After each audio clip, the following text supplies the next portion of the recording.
അങ്ങനെ ഡ്രസ്സൊക്കെ ചേഞ്ചാക്കി നേരെ പോയത് ബ്രേക്ക്ഫാസ്റ്റ് കഴിക്കാനായിരുന്നു. ബ്രേക്ക്ഫാസ്റ്റ് എനിക്ക് ഒട്ടും തന്നെ ഇഷ്ടപ്പെട്ടിട്ടില്ല. അതിന് ഞാൻ അച്ഛനെ കൊടുത്തു. പിന്നെ ഞാൻ വടയാണ് കഴിച്ചത്. പിന്നെ ദേ ഈ ഓട്ടോറിക്ഷക്കാരൻ ഞങ്ങളെ പറ്റിച്ചു. 100 രൂപയുടെ ഓട്ടത്തിന് അവന്മാർ 550 രൂപയാണ് അച്ഛൻ്റെ നിന്ന് മേടിച്ചുകൊണ്ട് പോയത്. പിന്നെ ഞാൻ ബസ്സിൽ കയറി. ബസ്സിലെ കാഴ്ചകളൊക്കെ കാണാമായിരുന്നു. നേരെ പോയത് കോളേജിലോട്ടാണ്. ഒരു 5 മണിക്കൂറാണോ 4.5 മണിക്കൂറിൻ്റെ യാത്രയ്ക്ക് ശേഷം ഇതെൻ്റെ കോളേജാണ്. 3 വർഷം ഇനി ഞാൻ ഇവിടെ ജീവിക്കണമല്ലോ എന്നാലോചിക്കുമ്പോൾ ഒരു പേടിയുണ്ട്.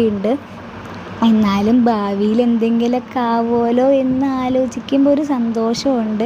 എന്നാലും എൻ്റെ ഉള്ളിൽ ഫുള്ള് പേടിയായിരുന്നു. അവിടുത്തെ ഫുഡ് എങ്ങനെയായിരിക്കും, ആൾക്കാരെങ്ങനെയായിരിക്കും, പെട്ടുപോയോ എന്നൊരു മൈൻഡിലാണ് ഞാനിപ്പം നിൽക്കണത്. പിന്നെ അവിടെ നിന്ന് ഇറങ്ങിയപ്പോൾ ഈ ഒരു ബിസ്ക്കറ്റും മേടിച്ചു.